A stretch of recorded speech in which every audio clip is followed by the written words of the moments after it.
ঈদ শুধু আপনার আমার ভালোভাবে কাটলেই যে ভালোভাবে ঈদ কেটেছে তা কিন্তু বলা যাবে না। আপনার আমার আমাদের প্রতিবেশীরা কিভাবে ঈদ কাটাচ্ছে সেটাই হচ্ছে মেইন ফ্যাক্টর। অতএব প্রতিবেশীর খোঁজ রাখুন, প্রতিবেশীকে প্রতিবেশীর সঙ্গে ঈদের শেয়ার করুন, আনন্দ ভাগাভাগি করুন। তারা কিভাবে চলছে এটাই আপনার প্রায়োরিটি হওয়ার প্রধান লক্ষ্য এবং উদ্দেশ্য থাকা উচিত। কারণ অনেক সময় আমরা এক টুকরো মাংস দেই যেখানে তাদেরকে আমরা দানের মতো করে দেখি। আসলে এটা দান হয় না। ইসলামী অনুযায়ী আপনার মাংস হতে হবে ৩ টা অংশ। এই ৩ টা অংশের মাঝে তাদের একটা হক রয়েছে, প্রতিবেশী, আত্মীয়স্বজন।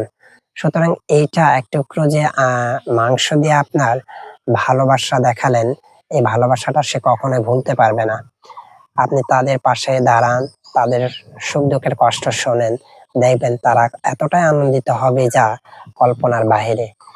সুতরাং আপনি, আমি আমাদের চতুর্পাশে সকল দরিদ্র, গরিব এবং আত্মীয়-স্বজনের সাথে যোগাযোগ এবং কমিউনিকেশন বৃদ্ধি করে দেখবেন ভালো কিছু অর্জন হবে।